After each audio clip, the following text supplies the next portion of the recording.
When a company goes bankrupt, the outcome is clear. Boardrooms empty, lights go dark. Creditors gather like vultures, and the marketplace quietly rewrites its memory. There is death, and then there is replacement. But nations are not companies. They do not vanish. They do not dissolve into bankruptcy courts. They do not disappear because their creditors demand repayment. And yet nations can and do go bankrupt. So the question isn't whether a country can fail financially. The question is something stranger, something more unsettling. Can a nation go bankrupt and still survive? Can it default, break the rules of finance, and somehow keep going?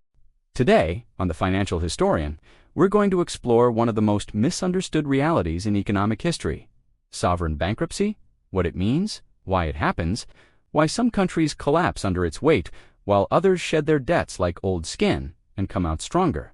This is not a story about money. This is a story about power, and about the peculiar creatures we call nation-states, which follow the laws of economics only until the moment they don't to understand it. We have to go back to the beginning, to the moment the modern world first realized that a country could run out of money and still keep the lights on.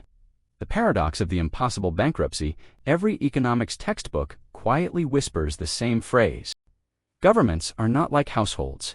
A household can run out of money. A business can run out of money. A government, in theory, cannot, at least not its own. It prints the currency. It sets the laws. It defines what payment means. And yet, history is littered with sovereign bankruptcies. Spain, 5 times under the Habsburgs. France, 3 major times before the Revolution. Russia in 1918, then again in 1998. Argentina, 9 defaults and counting. Greece in 2012, and many more across continents and centuries. If nations can print money, tax citizens, and command economies, how can they possibly go broke? Here's the secret. Sovereign bankruptcy isn't about running out of money. It's about running out of trust. A nation collapses not when its treasury is empty, but when its bonds stop being believed. When lenders refuse to roll over its debt, when investors demand interest rates so high that even survival becomes expensive, bankruptcy isn't the fire. It's the smoke from a deeper blaze, a political crisis, a credibility crisis, a legitimacy crisis. A nation can default on its debts. It can wipe the slate clean, but it cannot default on the belief that keeps its currency alive. That is where the real danger lies. The world's first serial defaulter, to see how surreal sovereign bankruptcy can be, look at the most powerful empire of the 16th century, Spain. Not a failing nation, not a struggling backwater, but the global superpower of its time. Spain defaulted on its debts in 1557, 1560, 1575, 1596, and several times after. Yet the empire kept expanding. Why? Because bankruptcy, for Spain, wasn't a failure. It was a tactic. The Spanish monarchy borrowed enormous sums from Genoese bankers to fund its wars in Europe. When those wars drained the treasury, Spain declared a payment stop, a polite way of saying, "We don't have your money, and we won't be giving it back." You would think lenders would stop financing Madrid, but Spain had something stronger than trust: power. It owned the silver mines of the New World. It controlled trade routes across oceans. It had an army that could conquer half of Europe. To the Genoese bankers, Spain wasn't a deadbeat borrower. It was too big to ignore. So after each default, the financiers returned because the alternative was losing access to the greatest empire of their age. Spain proved the first rule of sovereign bankruptcy: a nation with power can default and survive. A nation with dependency cannot. When bankruptcy becomes revolution, if Spain's defaults were survivable, France's were catastrophic. By the late 1780s, France was paying over half its revenue just to service its debt. Not to reduce it, not even to maintain it, merely to cover interest. Gold reserves dwindled. Paris was awash in unpaid bills. Creditors began to panic.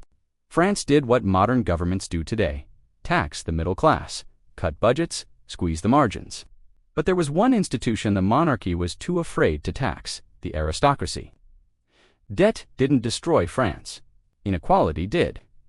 When the monarchy finally collapsed in 1789, it wasn't because the treasury was empty.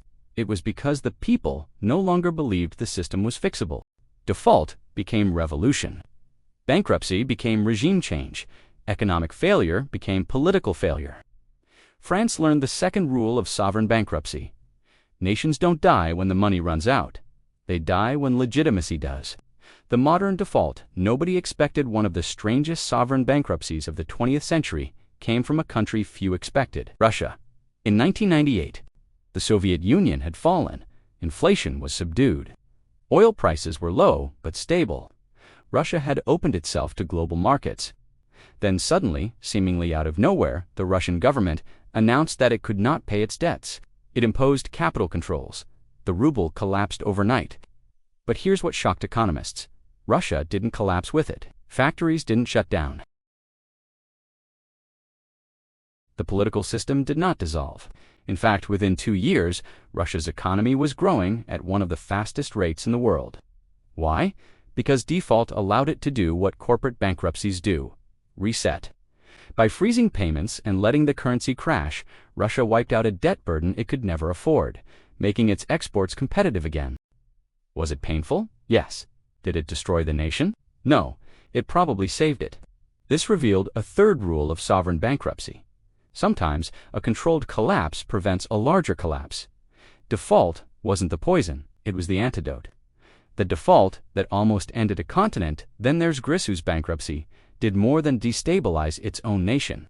It nearly cracked the eurozone itself. Greece's crisis wasn't caused by a single disaster. It was the slow accumulation of decades of cheap borrowing, uncompetitive industries, enormous pensions, heavy corruption, insufficient tax collection, and governments unwilling to confront the truth. By 2010, Greece was two things at once: too weak to pay its debts, and too integrated to escape them. Unlike Russia or Argentina, Greece didn't control its own currency. It couldn't simply print euros.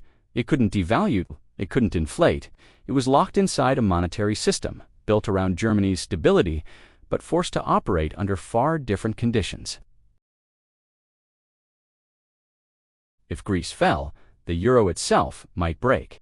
So Europe stepped in with bailout after bailout, the condition that Greece cut spending, privatize industries, raise taxes, and effectively dismantle parts of its welfare state. The results were devastating: a GDP collapse worse than the Great Depression, mass unemployment, a generation that never recovered. But the state did not vanish. Greece did not collapse. The euro survived barely. The fourth rule of sovereign bankruptcy emerged: a nation inside a larger system can default without dying, but only if the system chooses to save it. Greece lived because Europe needed it alive. Why some countries survive bankruptcy and others don't? If you look across the full sweep of history, patterns emerge. Not every default leads to collapse. Not every collapse comes from default. So what separates the nations that recover from those that fall apart? It comes down to 3 forces. 1. Control of the currency. If a country prints its own money, like the US, Japan, or the UK, it can never be forced into default on domestic debt. It can always print more. This doesn't mean printing is painless. Inflation is a kind of internal default tax on savings, a shift of wealth, a slow erosion of trust. But it gives governments an escape hatch that countries like Greece simply don't have. Currency is sovereignty. Without it, bankruptcy becomes more dangerous. 2. Depth of the domestic economy. Japan has the highest debt-to-GDP ratio in the world, over 250%. Yet Japan has never defaulted. Why? Because most of its debt is owed to itself. Its citizens buy its bonds. Its institutions hold its liabilities. Its economy loops internally. A nation that owes its people can negotiate with them. A nation that owes foreigners cannot. Domestic creditors don't flee. Foreign creditors do. Which is why countries reliant on international capital like Argentina default repeatedly. Their debt is held abroad. Their bonds are demanded by outsiders with no loyalty to the nation's survival. 3. Political cohesion. Ultimately, sovereign bankruptcy is more political than economic. If a government can maintain legitimacy, even through crisis, it can restructure debt, reform finances, and rebuild. If legitimacy collapses, the nation collapses with it. Argentina defaults because its politics fracture. Russia survived because its politics held. France fell into revolution because its politics became irreconcilable. Creditors matter. Money matters. Growth matters. But legitimacy is the foundation beneath all of it. A nation can withstand insolvency. It cannot withstand the loss of belief. What bankruptcy really means for a nation here is the uncomfortable truth. Countries don't go bankrupt the way people think they do. They do not liquidate. They do not shut down. They do not dissolve as legal entities. A sovereign default is simply a renegotiation of power between the government and its creditors, between the elites and the people, between the past and the future. Countries default not because they are poor. Many poor countries never default, but because their political system cannot sustain the promises it has made. Bankruptcy is not the collapse of money, it is the collapse of promises, and promises are the true currency of nations. Why fear of collapse is often worse than collapse itself. There is a strange irony in sovereign bankruptcy. Before a default, the nation experiences fear, capital flight, political paralysis, and economic suffocation. After a default, something unexpected often occurs. The fear evaporates, the uncertainty ends. The resetting begins. Investors finally know the worst. Citizens finally understand the truth. Markets begin to rebuild. A default closes the old chapter, often brutally, but opens the possibility of a new one. This is why Argentina sometimes booms after default, why Russia surged after 1998, why Mexico and Brazil recovered strongly after their crises. In the absence of clarity, economies freeze. Default provides clarity, even if painful. The hidden bankruptcy crisis of the 21st century, here's the twist. The most indebted countries today are not emerging markets. They are the wealthy democracies. Debt levels in the US, Japan, Italy, France, and the UK have soared to historic highs. The world has entered an era where aging populations, stagnant productivity, shrinking workforces, rising healthcare costs, and political polarization make the promises of the past increasingly unaffordable. Will they default? Probably not. At least not openly, but that's not the real danger. The real danger is something quieter. A slow-motion bankruptcy, where inflation erodes debt, growth stagnates, and political systems strain under the weight of impossible expectations. A nation doesn't need a dramatic default to go bankrupt. It can become bankrupt in function long before it becomes bankrupt in law. The 21st century's most likely sovereign bankruptcies won't be explosive. They will be subtle, gradual, invisible. Austerity that never ends. Inflation that never disappears. Public services that slowly weaken. Generational contracts quietly rewritten. Not collapse, but erosion. Not a revolution, but fatigue. So can a nation go bankrupt without collapsing? The answer is yes. A nation can default on its debts and continue functioning. It can even emerge stronger. But the real question is deeper. Can a nation survive not just financial bankruptcy, but political bankruptcy? Can it survive the loss of trust that makes a nation in the first place? History's verdict is clear. Countries survive insolvency. They do not survive the destruction of belief. Spain defaulted, but its empire endured. Russia defaulted, but its state survived. Argentina defaulted, but its identity persisted. But the French monarchy did not survive its debt crisis. The Soviet Union did not survive its fiscal collapse. The Ottoman Empire did not survive its creditors. Sovereign bankruptcy is not about money. It is about the strength of the political organism beneath the numbers. A nation can go bankrupt without collapsing, as long as its people still believe in tomorrow. The moment they don't, the nation ends long before the final bill comes due. If this gave you a new perspective, subscribe. History has already written the answers. I'll show you where to find them.